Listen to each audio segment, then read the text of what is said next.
So first, let's go over some concepts of marketing in general.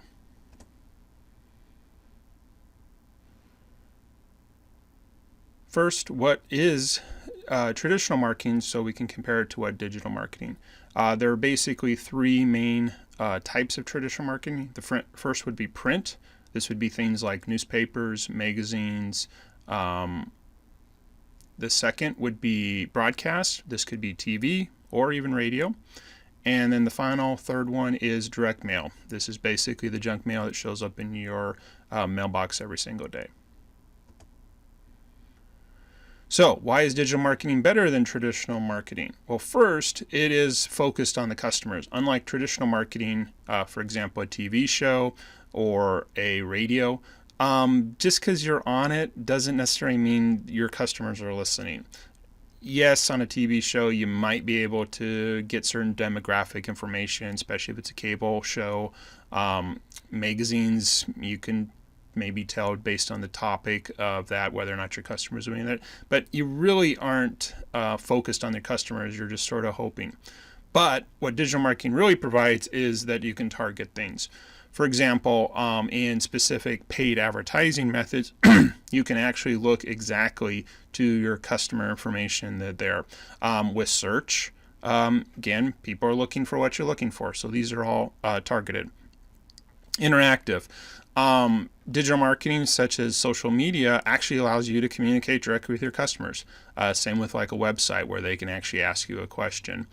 And finally, cost effective, where if you were doing a TV or a radio spot, you'd have to buy that, schedule it out in advance, things like that, create all your media. But with digital marketing, you can actually tweak that as you go. You can increase your ad spend. You could develop some more content and things like that. So ultimately, digital marketing is better because you have a lot more control over what's going on. Another concept of marketing that is different is the difference between inbound versus outbound. What do I mean by that? Well, outbound is more of interruptions. A TV ad. Of course, we're watching our TV show and an ad comes up. You're being interrupted. Radio ads, print ads, cold calling, get those phone calls. I guess robocalling is a form of cold calling. Social media ads, email blasts. You also, of course, have direct mail that shows up in your mailbox and billboards. But the key concept of interruption marketing is that you're doing something else and then an ad or a marketing effort interrupts you. On the other hand, permission-based marketing is when you're out actually looking to find something and or will give your permission to get future information. So for example, you might be searching and you're reading a blog and then they ask you if you'd like to sign up for their newsletter. You're watching YouTube and other videos show up. You may or may not have signed up for a webinar where it's a online-based training that you actually wanted to see. Websites, again, you're searching for different information. The whole concept of search engine optimization is, again, you're looking for information and then the search engines provide that information back to you. Keyword targeting. Keyword targeting basically is the idea that we can look to present information when people are searching for specific things. Landing page, again, people are landing on a specific page of our website. We're offering them something, again, how all these relate to permission-based marketing. And finally, email marketing, when someone says, yes, I'd like to receive some of your email, and then we send out either a newsletter or some other email campaigns like that.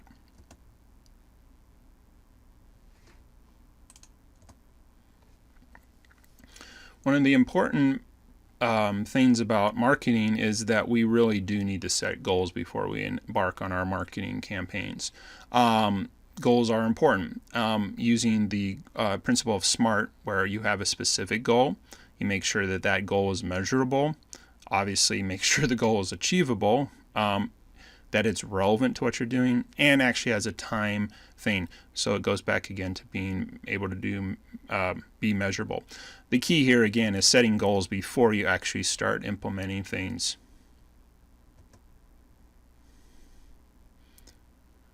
One of the most important concepts of marketing is that you actually target your audience. Unlike traditional marketing where we're doing more broadcast, think again of a TV or radio, you can actually look at specific audiences you want to do and then find the appropriate digital marketing technique that allows you to do that. Targeting your audience involves two things. First is just doing market research, gathering information about what your customers may need or their preferences. There's also this concept that really helps with your digital marketing or marketing in general is what's called a buyer persona. Basically, this is a semi-fictional representation of what your ideal customer could be. This could include demographic information, location information, habits, things like that help you actually keep in mind who you're actually looking to market to.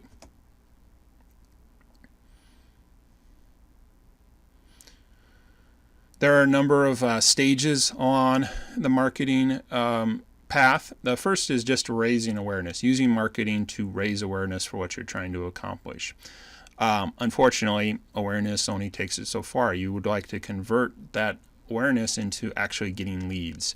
Leads are people or potential customers that might be interested but aren't ready to buy yet, but through different techniques such as nurturing, you can actually move them further along within the stages.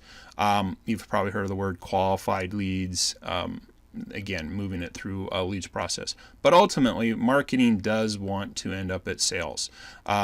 This could be in the form, again, of selling your product or selling your services. But again, marketing's goal is to get sales.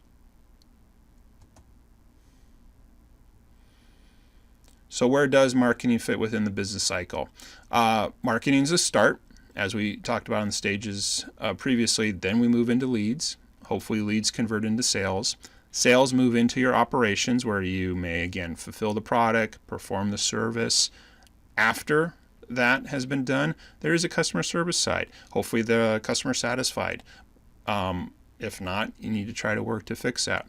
As we're seeing more and more, the idea of reputation is coming up in this business cycle. These could be in the form of reviews, word of mouth, and things like that. But interestingly, reputation is one thing that is related to marketing. So what's really the point here is that marketing is one aspect of your business cycle, but they all are interrelated.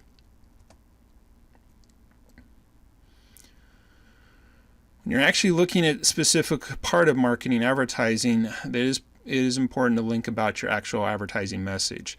You need to reach your potential customers through a problem they are having.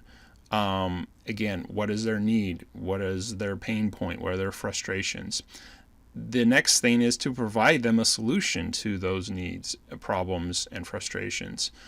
This again could hopefully is fulfilled with your product or your service, and then finally offer them your product or service. But the key point here in this method is, again, if you start with the offer but haven't actually described their problem, you're probably going to miss communicating to them through your advertising.